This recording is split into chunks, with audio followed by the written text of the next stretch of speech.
Então, vejam que tutela de evidência, primeiro, é uma espécie de tutela provisória. E é uma espécie de tutela provisória destituída, portanto, da urgência que caracteriza, então, a tutela cautelar e a outra forma de tutela antecipada. Só lembrando, a tutela de evidência, ela realiza o direito, desde logo, ela não serve apenas para acautelar, para assegurar uma realização futura, ela já permite que o bem da vida seja entregue a uma das partes antes mesmo do final do processo. Por isso que ela lida muito com a questão do tempo, do ônus do tempo dentro do processo, como nós vamos ver ao longo da exposição, tá? Então, já partindo para uma demonstração prática aqui, eu procurei fazer um levantamento quando estava no doutorado, concluiu o doutorado na Universidade Federal do Paraná, um levantamento no nosso Tribunal de Justiça a respeito da aplicação prática da tutela de evidência. E se vocês forem ver, em 68,5% dos casos, portanto, num leque muito grande de situações, a tutela de evidência acabou sendo indeferida, ou seja, ela foi negada.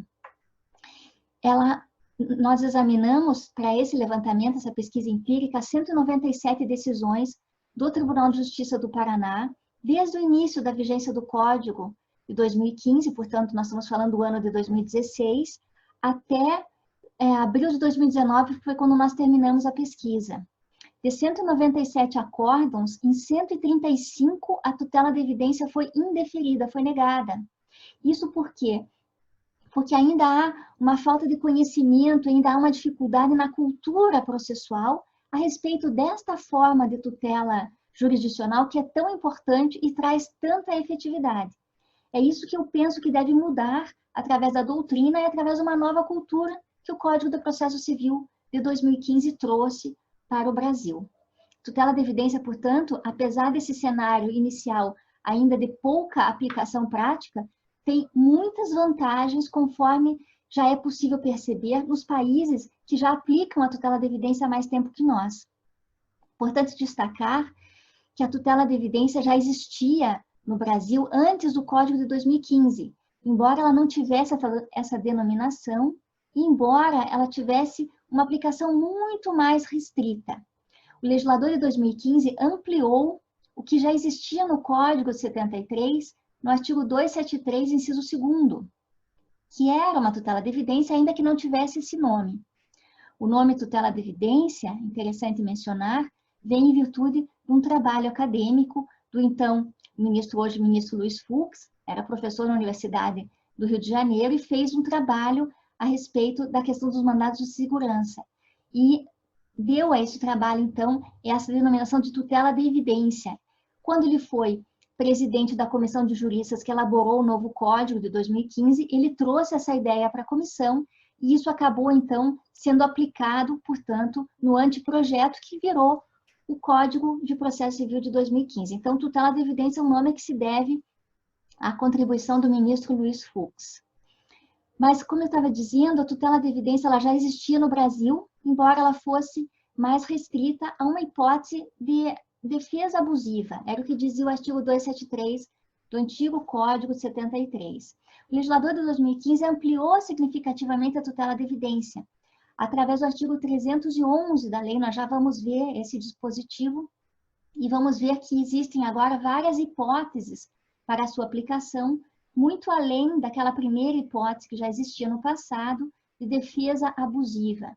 Hoje em dia é possível conceder tutela de evidência em uma série de outras situações. Portanto, a tutela de evidência é algo novo em termos, já existia, ainda que não com essa denominação, mas foi significativamente ampliada pelo Código de 2015.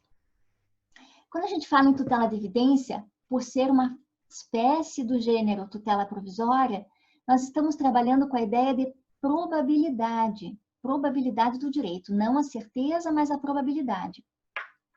E é importante a gente analisar que sempre ao longo de um processo surgem probabilidades distintas, ou seja, antes mesmo do final da instrução e, portanto, de serem completadas as provas, já é possível perceber, o juiz percebe isso, qual das partes tem razão, ainda que existam provas a serem produzidas. Já é possível, portanto, haver uma distinção entre a probabilidade de estar com a razão, o autor, e a probabilidade daquilo que alega o réu. E aí, o professor Ovídio Batista da Silva, grande jurista, já falecido, um dos precursores do ensino da tutela cautelar no Brasil, o professor Ovídio dizia que num sistema ideal de tutela jurisdicional, cada procedimento deveria crescer na razão inversa do grau de evidência do direito. O que isso significa? Que na medida em que um direito já está mais evidenciado ao longo do processo, ou seja, já tem provas contundentes a respeito daquilo, ainda que existam provas a serem produzidas, esse direito deveria ser satisfeito desde logo. Ou seja, não deveria se aguardar até o final para que só então esse direito viesse a ter um reconhecimento por parte do Poder Judiciário. O que propunha, portanto, o professor Ovídio é que o procedimento ele crescesse e diminuísse na medida da evidência dos direitos. Ou seja, não seria adequado pensar num procedimento sempre igual, longo, mesmo naqueles casos em que o direito já está muito claro nos autos. A gente trabalha, portanto, quando fala em tutela da evidência, com base em dois valores. O valor da celeridade, né, duração razoável do processo, e a ideia da efetividade. Então, vejam que certeza é o que se busca na tutela definitiva, mas é possível, através da ideia de celeridade, trabalhar também com a probabilidade. Eu não tenho certeza absoluta que aquele autor tem razão naquilo que alega, mas eu já tenho uma probabilidade suficiente de que ele vai ser o vencedor da demanda. Então, através da tutela da evidência, eu vou permitir que esse direito já seja antecipado. Vejam que a gente, quando trata de tutela provisória, a gente sempre contrapõe tutela de urgência e tutela de evidência.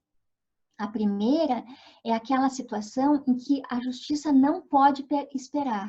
É impossível esperar, porque há um perigo, realmente, de um novo dano, ou seja, o chamado periculum in mora. E, por outro lado, a tutela de evidência, e essas são noções da doutrina francesa, eu trago aqui a menção ao professor Jacques Normand, a tutela de evidência trata justamente das situações em que é inútil esperar. É necessário esperar porque há pedido de provas por parte do réu, e, portanto, se não houver a produção das provas, pode haver uma nulidade no processo, a instrução tem que seguir até o seu final, mas a justiça não tem tempo a perder. E aí já se poderia, em termos de justiça, satisfazer desde logo aquele direito tão evidenciado já no processo. Então, tutela de urgência trabalha sempre com periculum in mora e probabilidade do direito. Tutela de urgência tutela de evidência também se baseia em probabilidade, mas ao invés do periculum in mora, ela trabalha com uma outra noção tão importante que é a ideia de fragilidade da defesa do réu. Aquela defesa inconsistente, extremamente frágil. Nesses casos, é, portanto, possível antecipar. Quando a gente fala em tutela de evidência, a gente fala também nessa distribuição do ônus do tempo no processo. Ou seja, eu posso ter um fato constitutivo do que alega o autor, ele provou esse fato, o réu alegou um fato impeditivo, modificativo ou extintivo, e há o que a gente chama de ônus da prova. Aquele que alegou tem que provar. Em termos de tutela de evidência, o que a gente costuma falar é o ônus do tempo para a prova. Ou seja, eu também tenho que considerar o tempo necessário para a produção daquela prova. E por isso, muitas vezes, há um enorme atraso processual, porque o término da instrução demora muito e o direito do autor, que já se mostra evidenciado, acaba tendo que aguardar todo esse período. É contra isso que luta a tutela da evidência. E quando que eu posso, então, já ter execução, ou seja, satisfação do direito, antes mesmo do término da cognição, antes do final do processo? Quando que eu posso mesclar essas atividades de execução e cognição? Segundo a tutela da evidência, sempre que eu tiver uma defesa inconsistente, é o que nós vamos ver no artigo 311. E ele, hoje, no Código de Processo Civil de 2015, o artigo 311 nada mais é do que algo que decorreu de inspiração de outros sistemas processuais. O sistema processual francês é um grande exemplo da aplicação da tutela da evidência. Lá no artigo 809 do Código francês, se diz que haverá possibilidade de antecipação do direito, ou seja, já o juiz autoriza a realização daquele direito, quando a obrigação não for seriamente contestável. Vejam que essa é uma expressão bem ampla da doutrina francesa para explicar uma obrigação que não é contestável seriamente, ou seja, é defesa abusiva, defesa inconsistente. Então, as origens da tutela da evidência são a condena com reserva da Itália, também tem um histórico bem importante nesse sentido, e o référé provision, que é o artigo 809 do Código de Processo Civil francês. Sempre trabalhando com a ideia de prova, eu tenho algo já comprovado, embora a prova não seja definitiva, não é final, porque ainda não terminou a instrução, mas eu já tenho também uma fragilidade de defesa, ou seja, o réu não conseguiu contrapor aquela prova, algo que gerasse dúvida, já fica claro quem tem direito. E aí a tutela da evidência trabalha com os chamados dois excessos no processo civil, o excesso do muito pouco e o excesso do muito cheio, como diz a doutrina francesa, né? Os dois excessos são ruins. Então, quando que, entrando já nos dispositivos do código, quando que é possível, então, antecipar esse direito? Primeiro, o inciso 1º do 311, que nada mais é do que o reflexo do 273, inciso 2º. Quando, independentemente da demonstração de perigo de dano, ficar caracterizado o abuso do direito de defesa. Aqueles casos em que realmente o réu vai além do seu direito de se defender. Ele abusa, ele traz alegações absolutamente infundadas. E aí se analisa se há, inclusive, um caráter abusivo ou não na aplicação da tutela da evidência, ou seja, se é um caráter punitivo, se quer punir quem abusou do seu direito de defesa. Há um enunciado 47 do Conselho da Justiça Federal que diz que não basta que haja o abuso. É necessário, claro, que o direito do autor seja provável, haja probabilidade. Mas, havendo ou não interesse punitivo, o mais importante é nós pensarmos que, se há uma defesa abusiva, os olhos do juiz devem estar voltados para a satisfação do direito do autor. Muito mais do que querer punir o réu, ele deve conceder a tutela da evidência para satisfazer desde logo aquele direito do autor. A segunda hipótese da tutela da evidência é quando a gente tem as chamadas decisões vinculantes. Hoje o Código inova com a questão dos precedentes. E é possível, portanto, tutela da evidência quando a gente tiver, aqui já vou passar para outro slide, quando a gente tiver teses firmadas em julgamentos de casos repetitivos ou súmulas vinculantes. É o que diz o inciso 2º. Então, eu já tenho prova do direito alegado pelo autor e eu tenho já uma decisão consolidada nos tribunais a respeito daquele suposto direito. Há inúmeras decisões de tutela da evidência no âmbito do direito tributário e lá ela tem sido muito aplicada. Em relação principalmente a uma decisão que houve em relação à ICMS. O Supremo Tribunal Federal, nesse recurso extraordinário 574/706, entendeu que o ICMS não integra a base de cálculo para a contribuição do PIS e COFINS. Ou seja, não deve ser computado nesse cálculo o valor do ICMS. E, portanto, essa decisão tem efeito vinculante, aplica-se a todos, pois havia inúmeras exigências ainda das fazendas, no sentido de exigir que se recolhesse o PIS e COFINS com a incidência do ICMS na base de cálculo. Daí porque surgiram inúmeras decisões, se vocês forem examinar os TRFs, os Tribunais Regionais Federais, aplicando tutela de evidência com base justamente no inciso 2º, porque já há uma tese firmada num julgamento de caso repetitivo, no caso aqui foi um recurso extraordinário com repercussão geral, portanto uma decisão vinculante, e, portanto, é aplicável a todo o país. Então, aqui no inciso 2º, nós já temos na prática um caso bem claro. E o enunciado 48, que eu trouxe para a nossa reflexão aqui, é do Conselho da Justiça Federal. É um enunciado que propõe que se aplique também esse inciso 2º, não apenas nos casos de recursos repetitivos e súmulas vinculantes, mas também em qualquer caso de decisões vinculantes. O enunciado fala em súmulas dos tribunais e repercussão geral, que é exatamente o caso aqui da decisão em relação ao ICMS. Houve um recurso extraordinário com repercussão geral. Vamos lembrar que a tutela da evidência, esse inciso 2º, é menos amplo do que o que vem previsto no 332 do Código, que é improcedência liminar. E aí há uma incoerência. Se eu posso julgar já liminarmente improcedente uma demanda com base, inclusive, em súmulas dos tribunais, por que eu não poderia fazer isso, antecipar, então, com base na tutela da evidência? Então, se a gente analisa o 311 e o 332, a gente vê que o 332 é mais amplo e para um efeito mais grave, que é da improcedência liminar, do que o efeito da tutela da evidência, que apenas antecipa provisoriamente. Então, essa é mais uma razão para se aplicar esse inciso 2º de uma forma ampla, como propõe o enunciado do Conselho da Justiça Federal. Aqui o inciso 3º não traz grandes novidades, é a ideia do contrato de depósito, então a possibilidade também de tutela de evidência quando houver um bem depositado, e aí a prova de que não houve o pagamento, né? É possível, então, essa ordem de entrega do bem que está custodiado, sob pena de cominação de multa, isso já é possível ser feito em antecipação de tutela. E aí o inciso 4º, que é a questão também da prova documental suficiente. Vejam que esse inciso 4º é bastante genérico.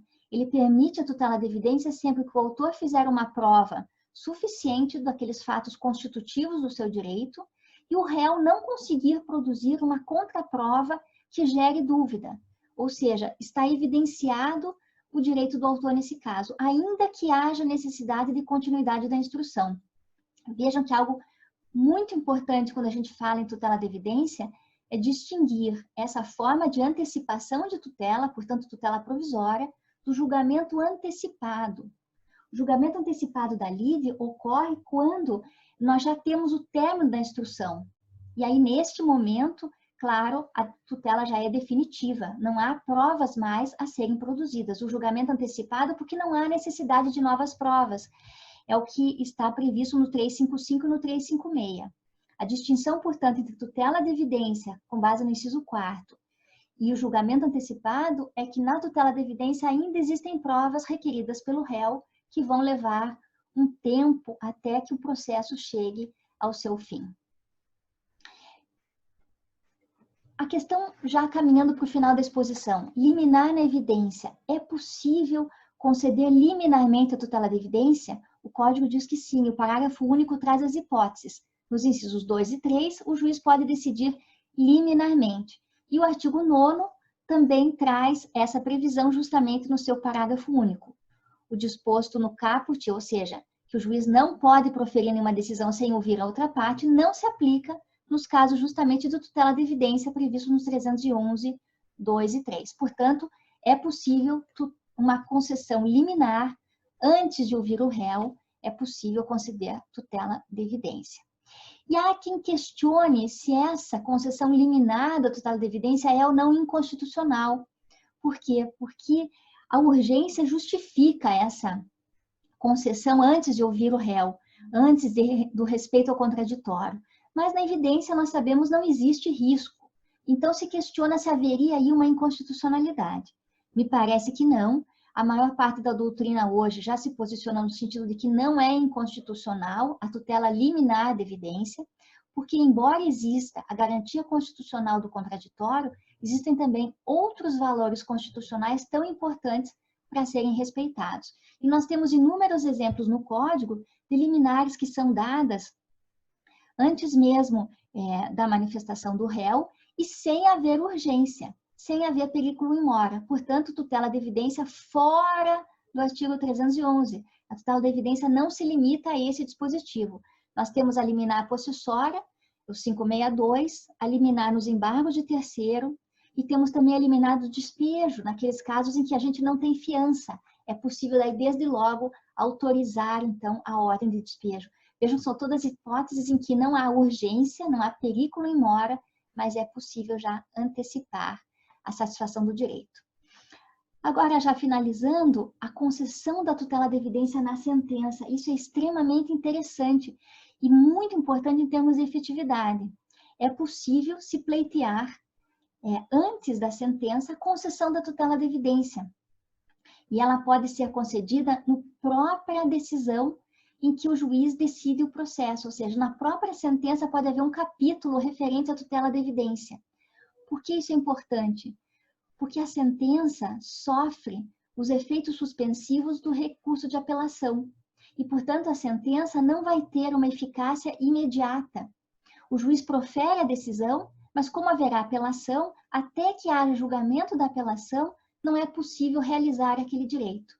Mas, se o juiz conceder tutela de evidência na sentença, sempre que o autor requerer, é bem importante que haja requerimento por parte do autor, essa parte da sentença, por se tratar de tutela provisória, com eficácia imediata, vai poder ser desde logo realizada na prática. Então, tutela de evidência na sentença tem a grande vantagem de afastar o efeito suspensivo da apelação. Vejam que isso está previsto no artigo 1012. Parágrafo 1º trata no inciso 5º da ausência de efeito suspensivo na parte da sentença que confirma, concede ou revoga a tutela provisória. Enfim, o que eu queria trazer para vocês era isso, dizendo que a tutela de evidência possui a vantagem de procurar moralizar essas relações entre credor e devedor. Ela traz um novo tempo para o processo. Ela permite que, mesmo nos casos em que não há urgência, mas já há um direito evidenciado, fica claro quem tem razão, o juiz possa antecipar a realização desse direito. E aí, a doutrina francesa diz que o référé, que nada mais é do que a tutela de evidência na França, que é amplamente aplicado, muito aplicado, principalmente nos casos de acidentes de trânsito, em que a vítima já consegue desde logo ter a satisfação do seu direito. Essa forma de tutela jurisdicional atende uma necessidade social, a de uma justiça imediatamente eficaz, que é aquilo com que todos nós sonhamos. Então, na nossa vida prática, na advocacia, no estudo, na doutrina, nós devemos cada vez mais incentivar essas soluções legais que permitem efetividade dentro do processo.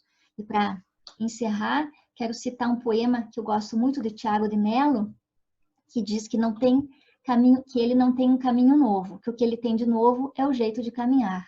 Ainda que nós não tenhamos uma nova estrutura, um poder judiciário com mais pessoas, com mais juízes, com mais serventuários, nós temos, portanto, os mesmos problemas de antes. O Código de 2015 trouxe algo novo, que é uma nova forma de olhar para o processo no que diz respeito a essa questão do ônus do tempo até que se chegue a uma decisão final.